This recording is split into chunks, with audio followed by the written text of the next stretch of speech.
Hello and welcome. My name is David Saunders, a curator at the Getty Villa in Los Angeles, California, home to the Getty's collection of ancient Greek, Roman, and Etruscan art.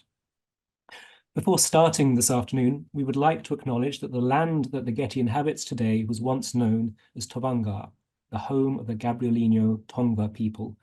We show our respects to the Gabrielino Tongva people, as well as all First People, past, present, and future, and honor their labor as original caretakers of this land. Getty commits to building relationships with the Gabrielino Tongva community, and we invite you to acknowledge the history of this land and join us in caring for it. Today's programme complements an exhibition that opened just yesterday at the Getty Villa, titled Picture Worlds, Greek, Maya and Moche Pottery. And for our first public event, we will take a closer look at Moche culture and society. To do so, I am delighted to introduce Dr. Carlos Rengifo.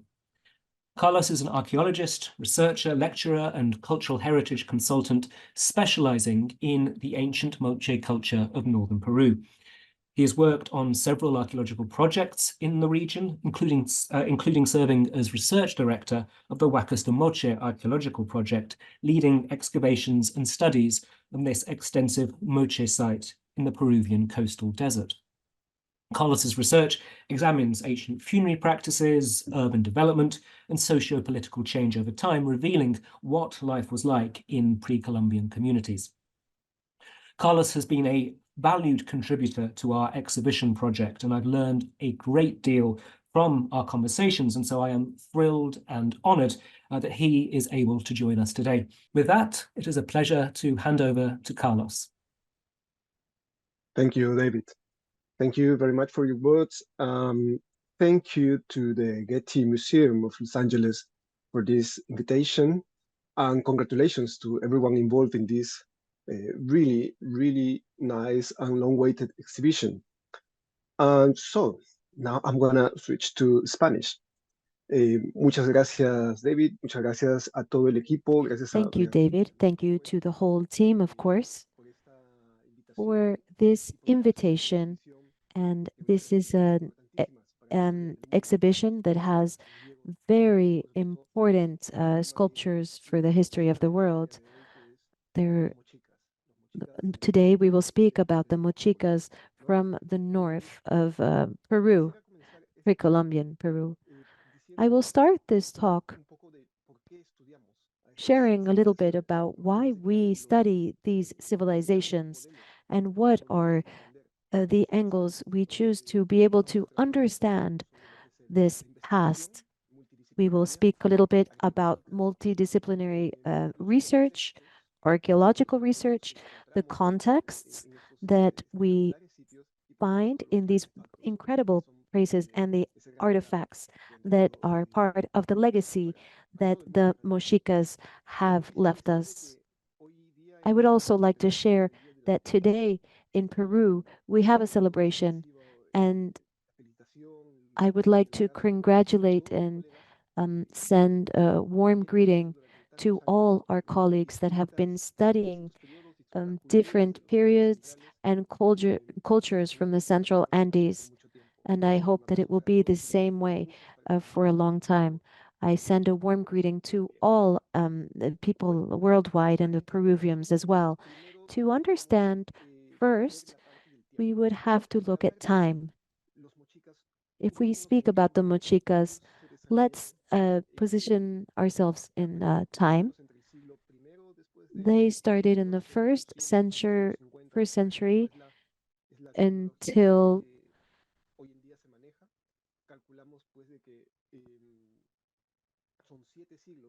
we think that there are 7 centuries of long processes of development. Maybe it's some of the... Now, we will speak about time and space. These are some of the important points that we look at as archaeologists to rebuild this. And we focus in this little part of the world We look at the coast of Peru and the northern coast of Peru. The northern coast of Peru has many archaeological places. There are hundreds of archaeological sites. And here are some of them. Some of the places where they populated the coast of Peru about 1,500 or 2,000 years ago. These are some of these Mochica sites. And there, of course, other periods before the Mochicas as well. Some of the most important ones are Pampa Grande. Franco, Huacas y Moche también, los We have Huacas of Moche and the works of Ricardo Morales and Pañamarca. So what attracts us from the Mochicas? Why are they so important? Why have so many people dedicated their lives to this culture? Imagine arriving to a world that has been isolated from the old world. They were able to reach certain traits independently.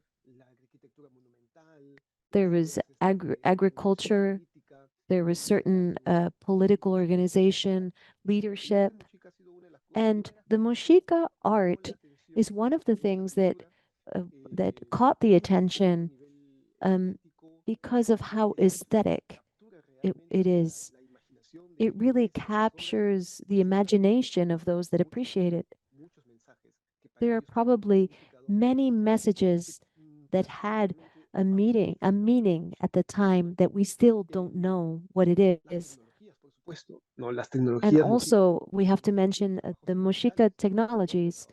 They worked with metals, they worked with silver and gold and copper, and this is testimony to a very complex culture.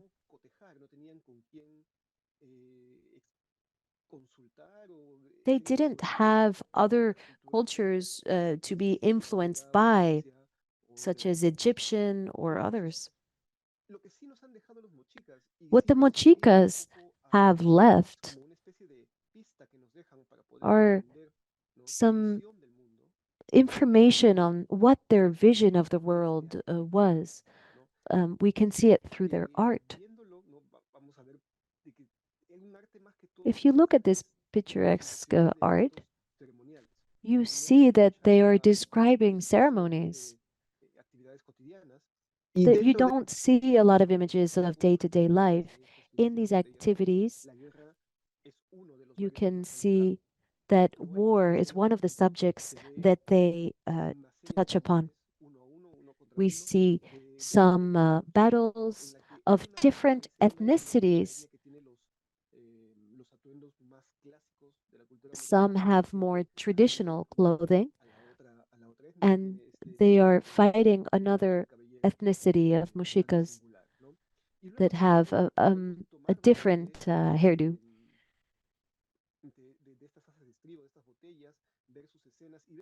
You can see some of these scenes and see that this is a continuation of the last art piece. You see that these battles continue with the ceremonies of human sacrifices. The warriors that lose are exposed and possibly sacrificed. It is not slavery. They're warriors. So the question is, where did they develop all this? We asked this question for many years. There were remains of some temples, there were ruins, but there was nothing that we could see and would give the archaeologists details. We didn't really know what was underneath. You can see this picture, this photograph from the end of the 19th century. We didn't know that there was a temple such as this one. This is the facade of a temple of Huaca de la Luna, Huaca of the Moon. This is extremely complex. There are archaeologists that have been trying for years to find different details, and there have been really profound studies like the composition of the paintings, the technology to be able to create these temples. We know that these Mochica temples like the Huaca de la Luna or Huacacao were buildings that were very important.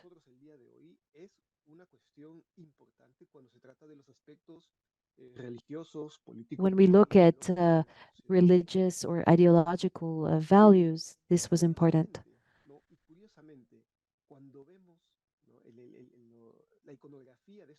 When we see all the images in these temples, we see these representations of battles, of warriors fighting, and we saw in the ceramics as well.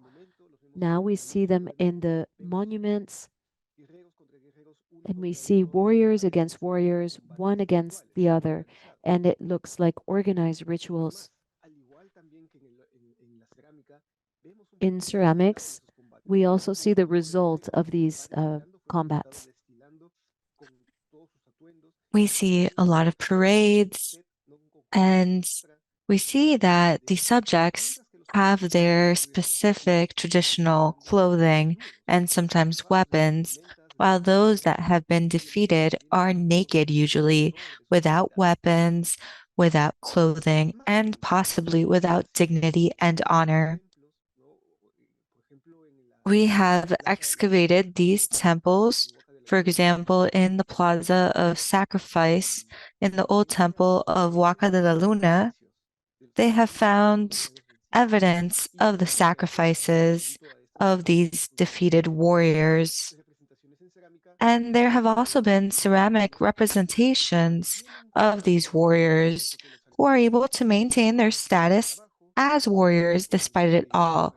The artists continue to detail their tattoos that display their identity, but they are tied by their hands and feet. They are bound.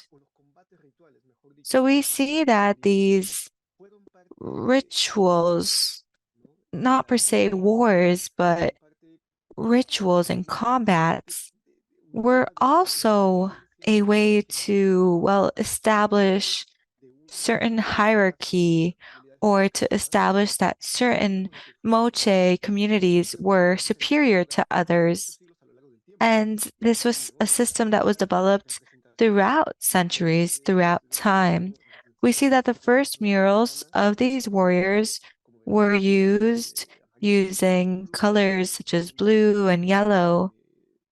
And later on, we see that this continues to evolve. So we look at the renovation of the temples and the renovation of the identities themselves. The Moche culture was very complex when it came to this type of topic. We see that there are various levels to identity. There are entities for certain ceremonies, for funerary actions, etc. And many times, this also included certain elements from nature. We would see that their attributes would be distorted in the imagery.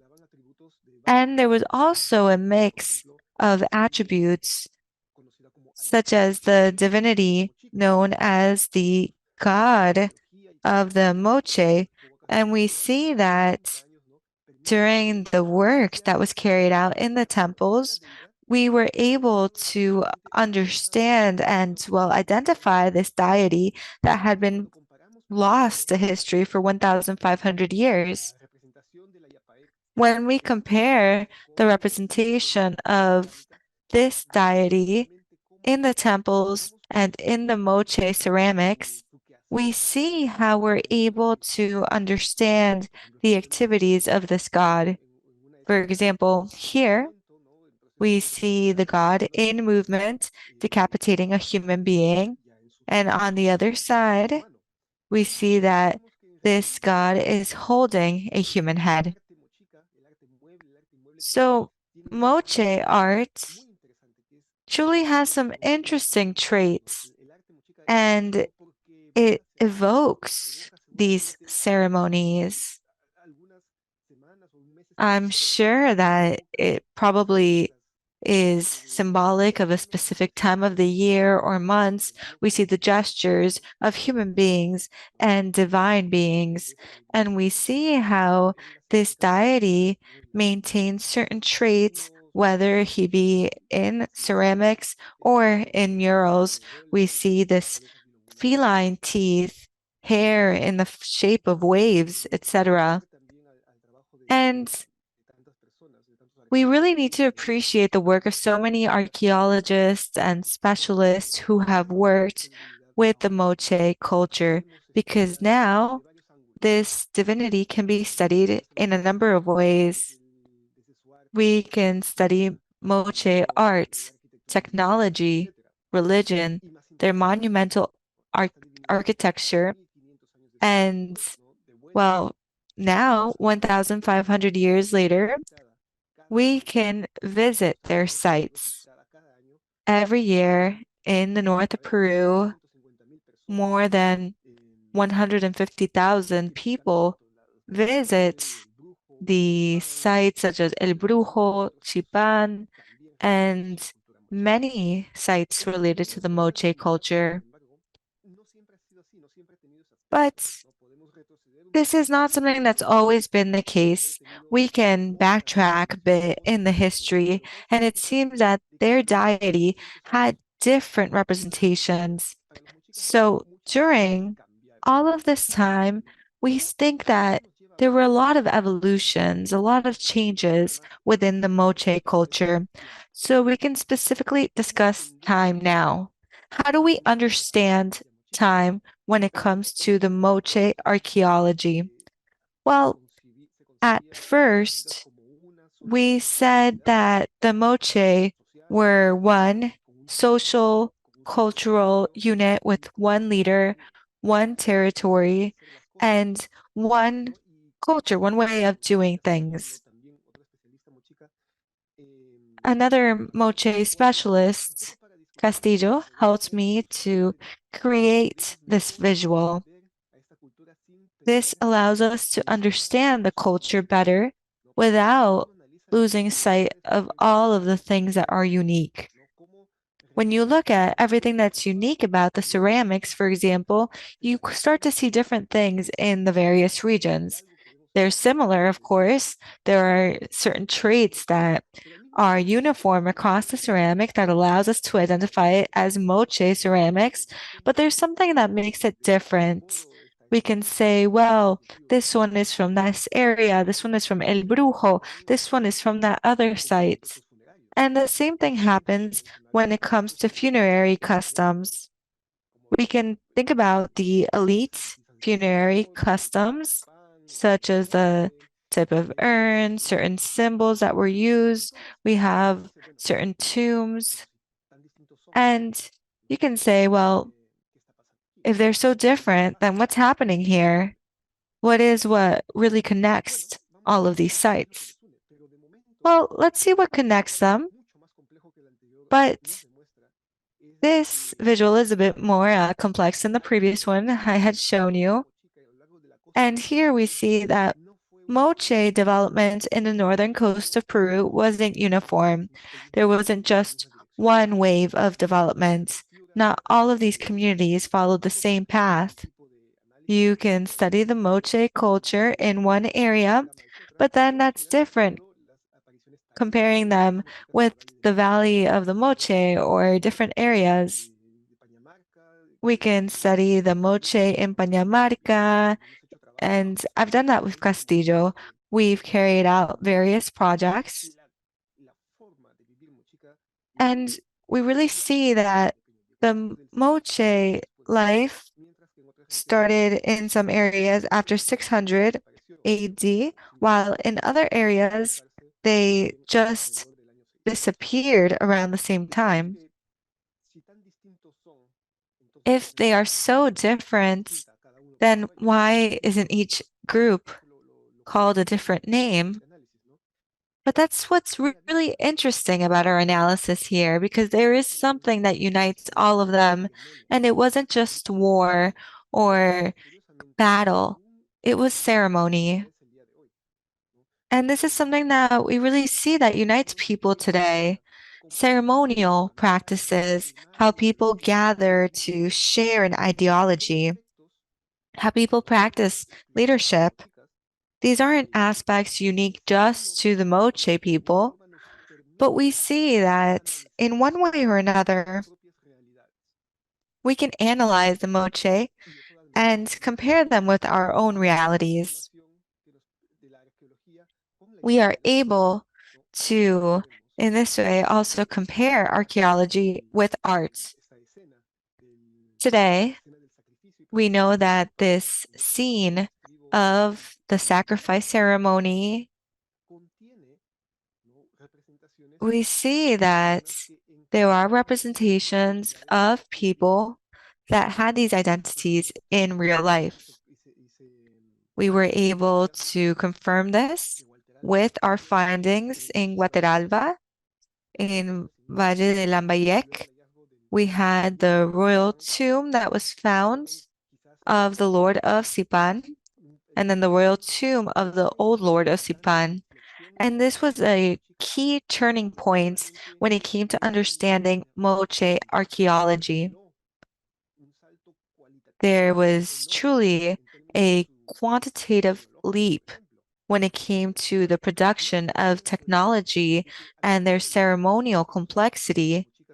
And we saw that during the centuries of Moche existence, they used their rituals and passed them down generation through generation. And for example, funerary ceremonies were adapted to the level of the person in society. And later on, we also had the royal tombs of the priestesses of San Jose de Moro. And we see the same trend here.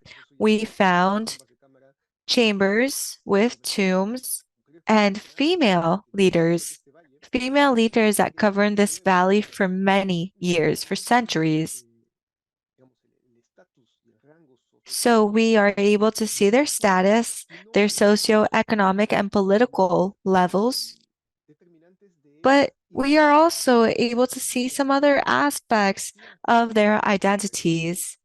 And this precisely was what allowed them to be a part of the nobility, of the elite of the Moche. So these artifacts have been compared to the scenes, to the various elements that we see depicted in their art.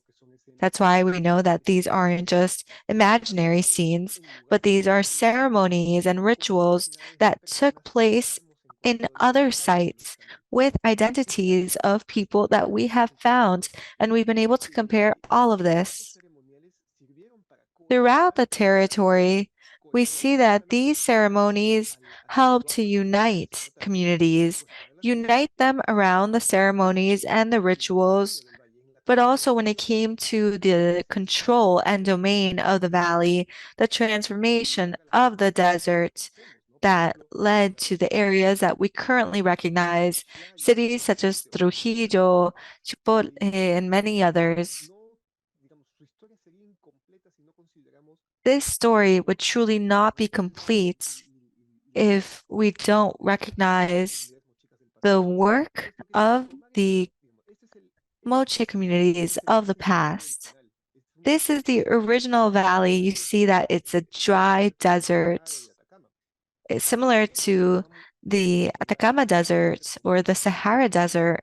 So how did the Moche people transform this desert into this more fertile land? This requires knowledge about the resources, the soil, the seasons, and it isn't just bringing water to the desert and irrigation, but you need to have professionals that can do this, people that are technically trained, and organization.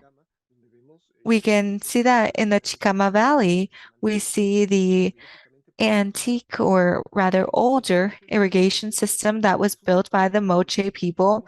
And this allows us to understand their interests, their high organizational levels. There were maybe disputes, there were conflicts, there were battles where one community tried to impose itself above another, but we see the cleaning, the maintenance, the construction of these canals, and this is something that united all of the communities. The northern coast has all of these traits, right? If we don't maintain the works that are built, nature claims the land back. Nature wants its lands, its resources back. And we still see this in many areas on the northern coast of Peru. Another issue that the Moche people dealt with was nature. We see various meteorological events, such as the El Niño phenomenon. We see some images here, for example, photographs from El Niño in 1925, 1998, and 2017. And we see that the intervals change, but the Moche were familiar with this meteorological event.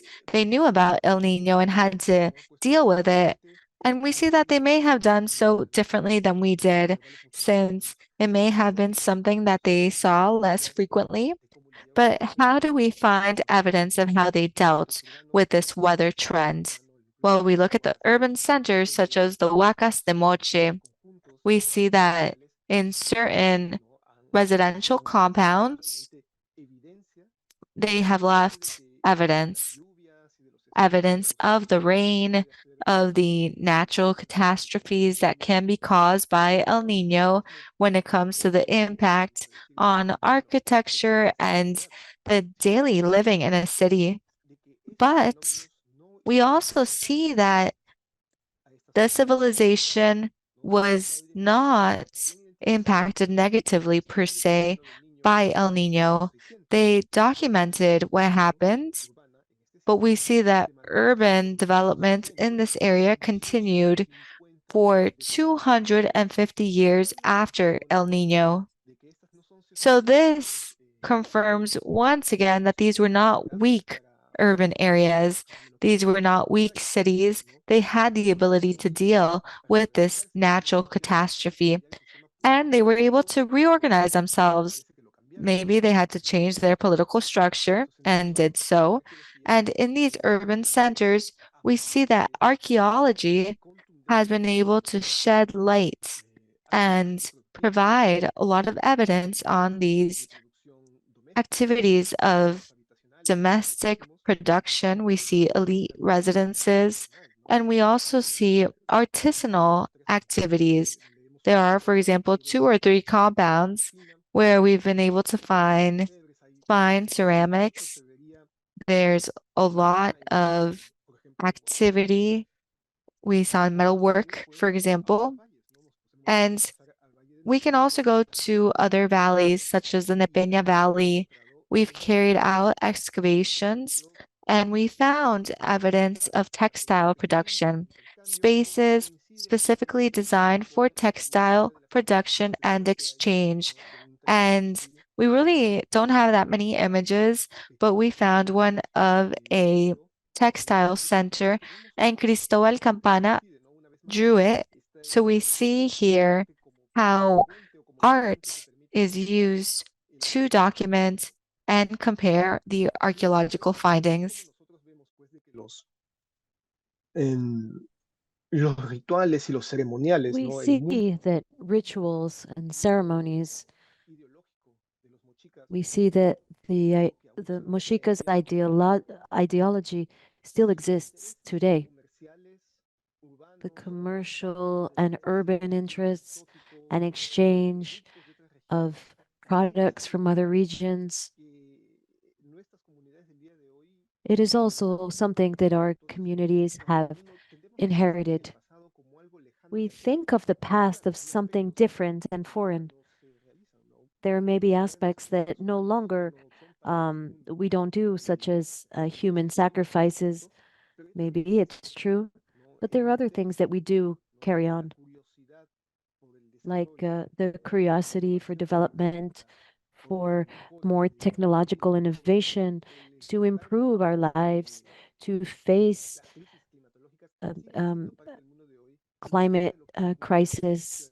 Y muchos de nuestros intereses Many of our reactions and our interests we have inherited from these communities.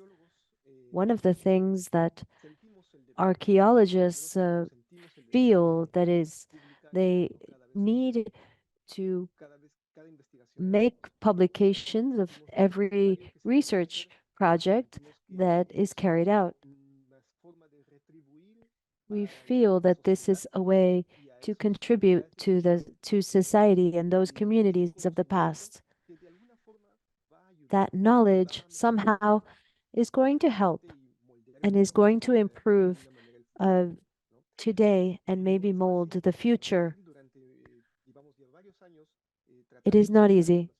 We have been trying to share this information for several years, even publications from the past. estas monografías no son como We una believe exploración de la cabeza that del arqueólogo, ¿no? this work is like it's an exploration of the mind of the archaeologist and how what their thoughts were like in the 90s, 2000s, or now. mientras van aumentando las tecnologías también As there is more an increased amount of technology, we are able to also improve our interpretations. quería terminar no hablando de un I would like to finish by speaking about a subject that is key to be able to understand the past, which is death. no seguimos y seguiremos lidiando, ¿no? We still will always have to deal with death till the end of days.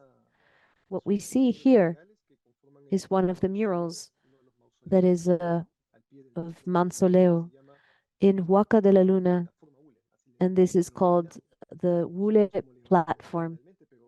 We're not sure what the Moshis called it, but we call it the Hule platform because Hule discovered it more than 100 years ago. That snake is a very interesting icon when we see the change of ideology over time. In Christianity, snakes have a negative connotation. Here we see several meters of snakes, and we still see some of these snakes in the valleys of Chicama. This snake, in some cultures, can be seen as negative, but for the Moshis, it was a messenger. The snakes communicated because it could go in the world of ancestors and could communicate to the world of those alive. When you look at Moshi's tombs, there is usually a very profound meaning.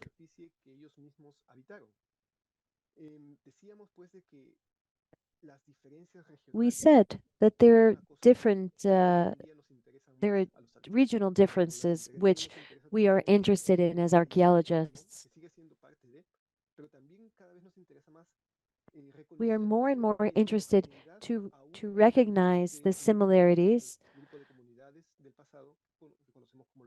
with the communities of the past that we know as the Moshis. These tombs are a window. They help us to recognize the different regional singularities. These tombs are frozen in time. They're part of a ritual or several rituals, and they continue after the tomb is built. Here we have two clear examples. You can see the conception or how they conceive death. We see this from San Jose de Moro, the valley of Jequetepeque. It is an area that has been very studied, and it reveals something that isn't an easy idea. These burial sites are not easy to make. You can see also this burial site from the Moche Valley.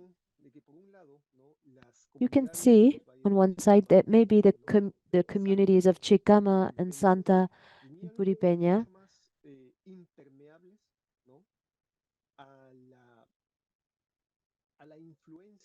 they were much more influenced, especially in burial sites. You can see here in these scenes that we see dishes from the regions of Cajamarca and Acucho.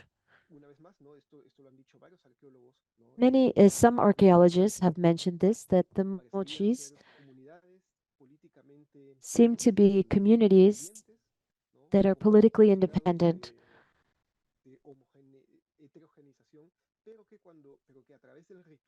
that through ceremony or through ceremonial battles, you can see their similarities.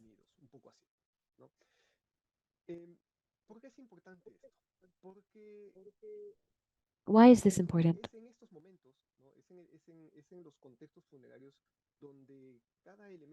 In these burial contexts, you can see all these different elements, and these are not an accident. Everything that is there and is not there is done with intention.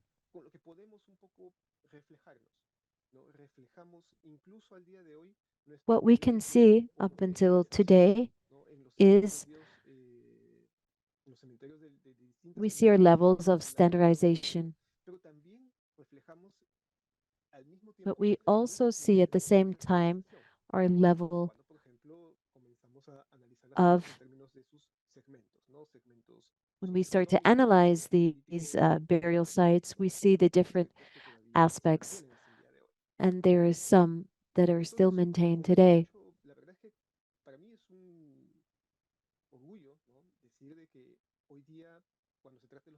Today, there is so much to read about the Mochis.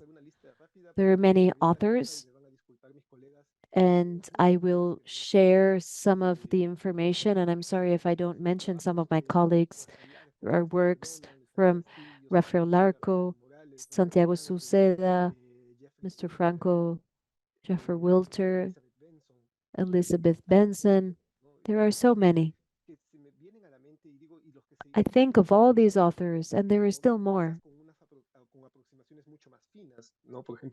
Some have very fine approximations where more and more trying to understand the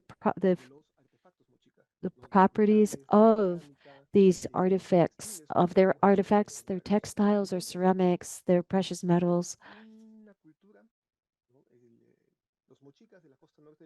The Mochicas from the north, from the northern coast of Peru, have contributed so much. They have contributed so much to the identities, the funeral identities, politics, and the transformation of the territory is maybe one of the largest contributions to society today. If we mention all the wonderful works that we should read, the result of this exhibition and this wonderful book that was edited by David Sanders and Megan O'Neill, they offer this comparative vision with cultures that are so complex, such as emojis, rituals, politics. It is all intertwined, and they continue to intertwine. Maybe today we have different words for these same definitions. Maybe we have different words for different components, such as religious, militaristic, etc. Maybe for the Mochis, they had different words for a political leader because sometimes they were a military leader and a spiritual leader, and sometimes a financial or economic leader. But the reality is that it's thanks to those ceremonies that they started to occupy many of these valleys in the northern coast of Peru. Thanks to this archaeology, we are able to recreate and to rescue in many areas, different performances and different situations of everyday life of the communities of the northern coast of Peru.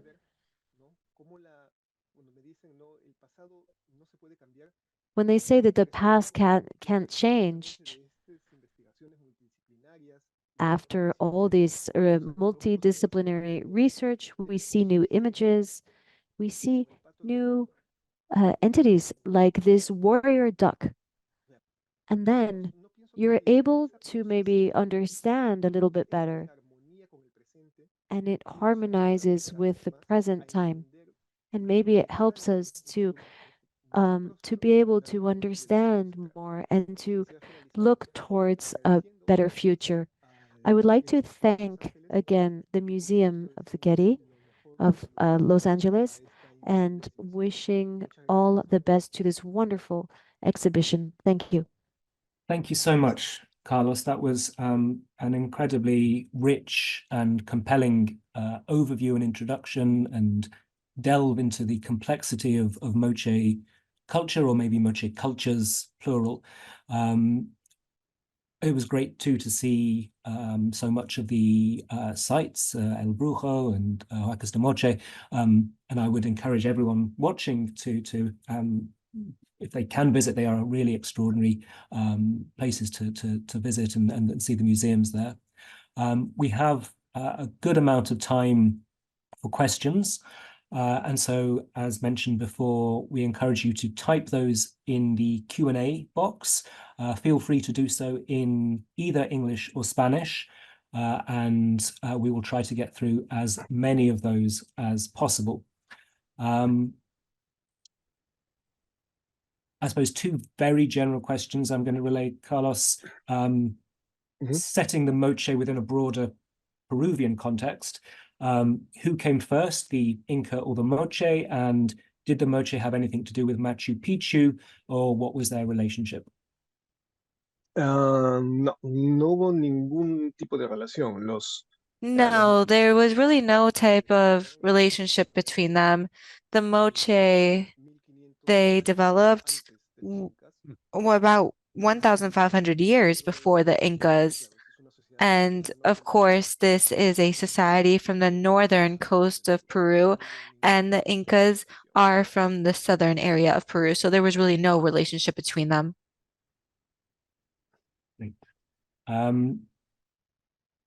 You touched upon this in your talk. One question's come in. What is the name of the main Moche deity? Oh, Ayapaek. It's hard to spell it, but we also call it the decapitator god, because in Moche he appears decapitating a lot of things. But yeah, Ayapaek, that's the name. Another question: Have Moche textiles been found? Is there anything to talk about those?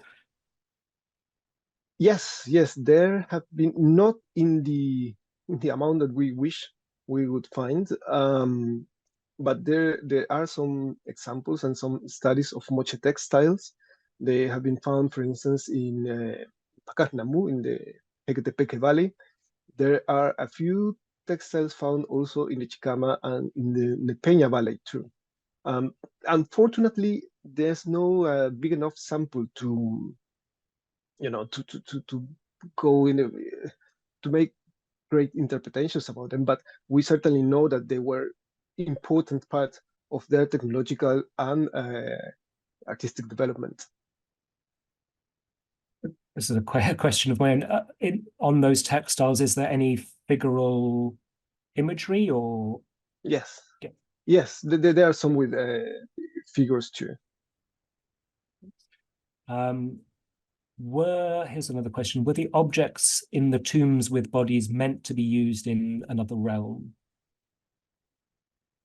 Yes, they meant to be used. They were actually, I would say 90 to 99% of Moche pottery that we have archaeologically found, like the one that we see in the picture, they were found in burials.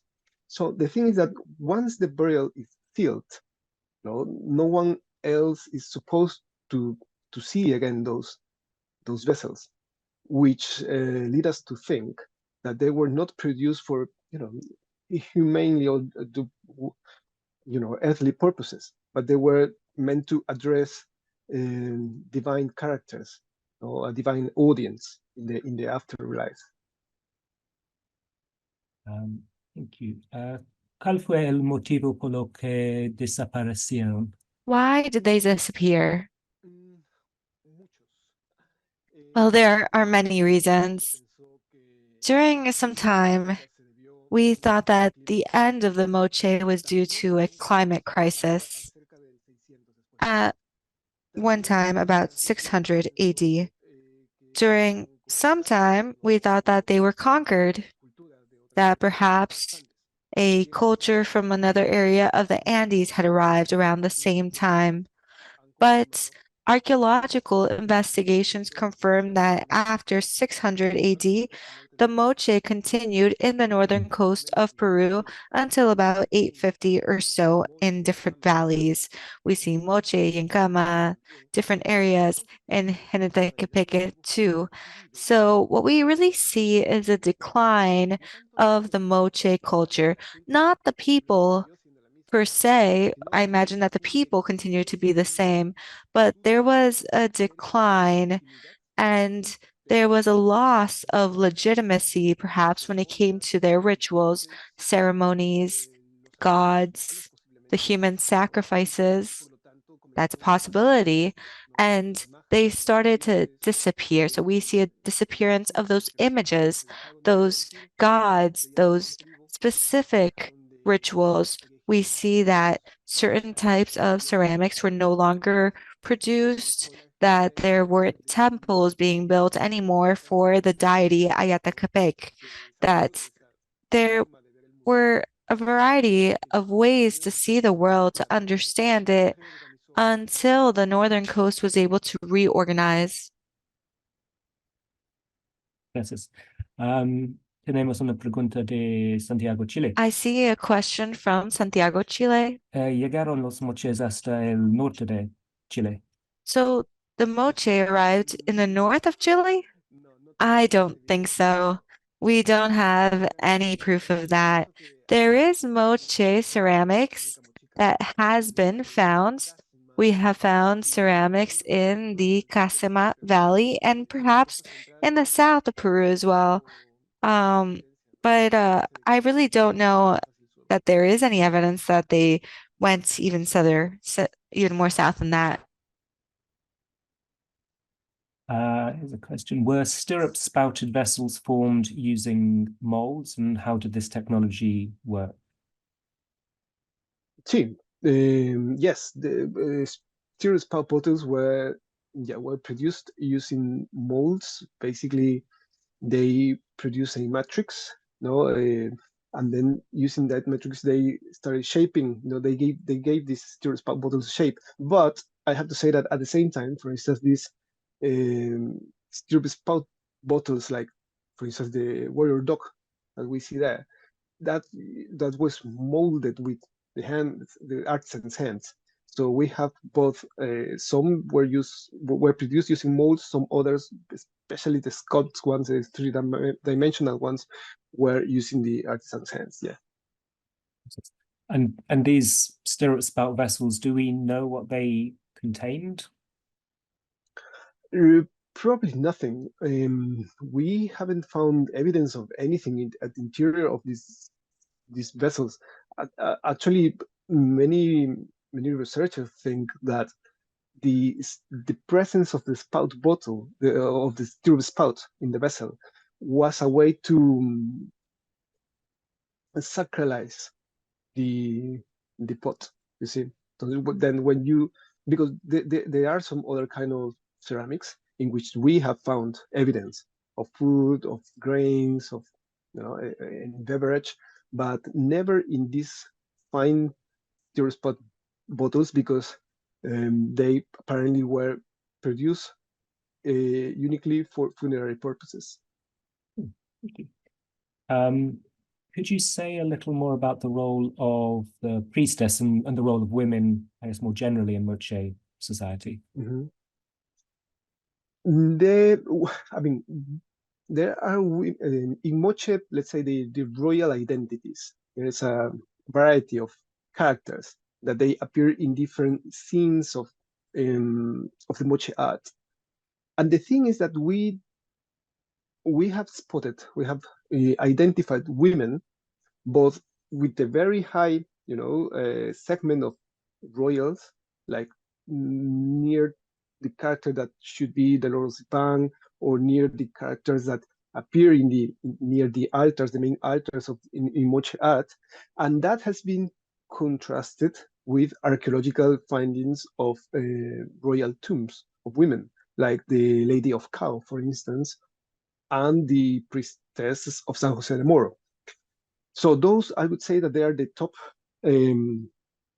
echelon of women participating in ceremonials. But in those ceremonials, there's also some other female characters, both humans and supernatural female characters, that appear like assisting and preparing the fallen warriors, preparing them for sacrifice. And then, of course, in archaeological in the archaeological context as well, we have found important evidence of burials of women with a very apparent high socioeconomic status within the community. Thank you. Usted mencionó la importancia de mantener a los Moche You presentes en mentioned la the sociedad actual. importance of maintaining the Moche culture present when we think about today's society. Is this part of the curriculum in schools? Not the way that it should be covered, but this has improved a lot. I can give you a quick example. When I was in school about 40 years ago, the Moche culture wasn't really something that was taught as it is nowadays. We didn't understand it as a unique culture that was separate from all of the other ones. The Moche culture, like many others, were understood as part of the package of the Incas and everyone that went before them. And in the northern coast, for many years, there was this confusion between the Moche people and the Chimusus, which were the culture that followed them. So I would say that this has truly improved nowadays. There might not be a specific course on the Moche people yet, even in the universities. Usually, the Moche culture is covered in a lot of details. It could be even more detailed, of course, but children in school are encouraged to visit the Moche sites in their specific areas. If we have schools in the Yacapeteque Valley, they go to San Jose del Moro. Schools in other areas visit El Brujo or the site closest to them. For example, in Trujillo, students go to the temples of Moche. So it's really improved in that regard. The Moche are recognized as unique. They have about 800 years of history in that area. Thank you. Since it's on the screen, there's a question about this vessel with the warrior duck. Where was it found? Sí, fue encontrado. Sorry. Yes, it was Sorry, found in a. No worries. It was found in a burial in an elite burial. Apparently, it was the burial of a high priest in Huaca de la Luna, in the temple of Huaca de la Luna, and this is a very nice work of conservation because it was broken into several pieces. But back at the time, no, Ricardo Morales and his team, their work, no, is thanks to their work in which we can appreciate the vessel in its original shape nowadays. Thank you. And I should say too that this vessel is one that features in our exhibition, and we are extremely grateful to the team at Huacas de Moche for their generous loan of this extraordinary object. Were the victims of human sacrifices primarily captured warriors, or would others also be chosen for various ceremonies? Defeated warriors, I would say. You know, as far as this using lines of evidence from archaeological findings and art depictions, I would say that they're not precisely captured warriors, but maybe defeated warriors from these arranged combats. So there is, because sometimes it can be confusing. No? One may think, oh, this is evidence of slavery. No, they definitely 100% not slaves. The warriors who maintain their status, at least physically, but they were the losers of these one-to-one combats. So another question related. Do we know if leadership was hereditary or as a result of power struggles or even some sort of elections? I would say that there's probably a bit of both. There is evidence, for instance, that in the cases of Zipan, the lords of Zipan, the two lords of Zipan, and the priestesses of San Jose de Moro in the Jequetepeque Valley, they are related. There are studies that have confirmed that they have some sort of relations, hereditary relation, not direct, but it was probably the granddaughter or great granddaughter from the oldest priestess. But we cannot discard the possibility that they were power struggles. Actually, I think that power struggles is one of the main driving forces for Moche collapse in the end. I suppose a question more about today. How has climate change impacted the Huacas de Moche archaeological project and Moche sites more broadly? Well, fortunately, some years ago, the Ministry of Culture implemented something that is called the ENSO project, led by Ricardo Morales, who is one of the most important conservators in Peru. So many of these sites have already protection, kind of preventing from sudden rains. The good thing is that it doesn't rain that often in the North Coast. It's definitely damaging. Let's say the rain that occurred last year, around this time last year in March 2023, damaged several of the rooftops of several Moche sites, even Chimu sites that are in the areas of in several cities in the North Coast. But since these rains do not last more than 1, 2, maybe 3 days, it does give us time to rebuild, the protections. I know that we've run over the hour, but we maybe have time for, I think, maybe 2 or 3 more questions. So please feel free to keep adding your questions in the Q&A. I suppose 2 funerary questions. Did the Moche believe in an afterlife? Los Moches. Were there any food items found in these tombs? Yes, I mean, unfortunately, this is the tricky thing with archaeology, right? We cannot double check, we cannot confirm asking these guys what they believed or not. But using lines of evidence that all indicates that yes, they believed in the afterlife. They were buried in the cases of royal tombs with all the the paraphernalia, which means that if they were, let's say, for using just a word, if they were monarchs in this world, they were going to be monarchs in the next world, whatever the next world it is. But also, in cases, we have found burials of specialists, you know, textiles, weavers, metal workers, in which, and these people were buried with their instruments, with their hammers, with their polishers, with their weaving, you know, set of tools, which means that, again, if they were weavers, you know, in this world, they were meant to continue performing these activities in the world after. So yes, it all points towards they believed in the afterlife, and also we have found food in certain type of vessels, especially in plates.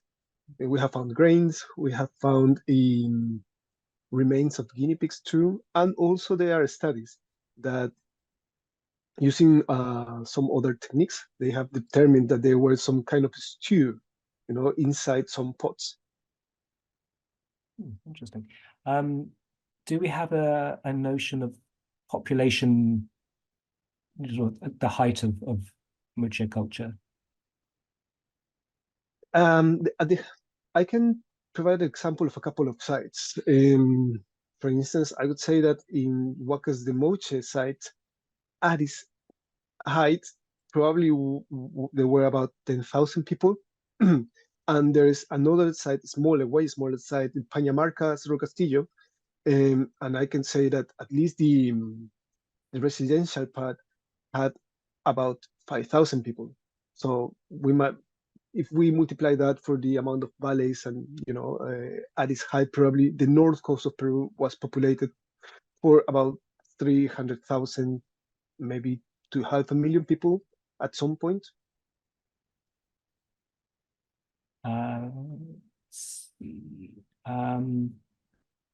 I saw, I mean, it's good to see lots of people are keen to learn more. Are there any publications that you would recommend people turn to for learning more about the Moche? Yeah, of course. I mean, in the interactive publications, you have the Larco Museum, for instance. You can just visit their website, or also you can Google the Handbook of South American Archaeology. There are also some, if you type just Moche archaeology or Moche culture, there are the works of Christopher Donan, Denona McClellan, Jeffrey Quilter, Jaime Castillo, Santiago Uceda, Regulo Franco. You can also type because all this is are available whether in PDF or in physical bookshops too. You can just search by the names, for instance, of the Lady of Cao, the Lord of Zipan, Huaca de la Luna, or simply Moche temples. So I think maybe we've just got time for one last question. I see a couple here that are interested in any analysis of the bodies or DNA studies that have been done or could be done, looking into the future. They have been done. Sumijimada run some DNA tests. They could be done more. We're in the process of collecting samples for that. And yes, essentially what these results yielded is that most of these populations came from the same valley, and there are some spotted, you know, cases in which they are interchange, you know, people from other valleys, probably through marriages, in which it's the woman who moved to the valley of the man. Thank you, Carlos. Thank you for fielding so many different questions in both English and Spanish. Thank you watching for all of your questions. I'm sorry we haven't had time to get through everything. It is a great pleasure to be able to thank Carlos for such a wonderful engagement and opportunity to learn more about the Moche.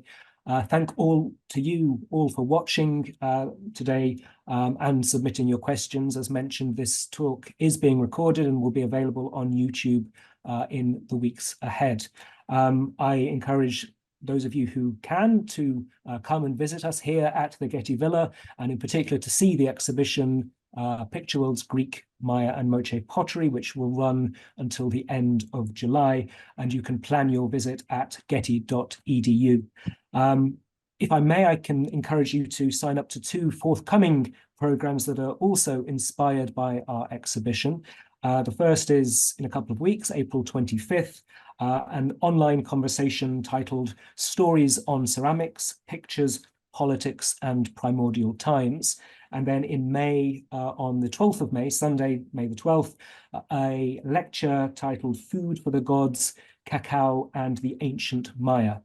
And more information about these events and others is available on our website, and we are posting links in the chat. With that, I would just like to thank Carlos once more for such a stimulating and enriching afternoon. Thank you all for watching, and enjoy the rest of your day. Bye-bye.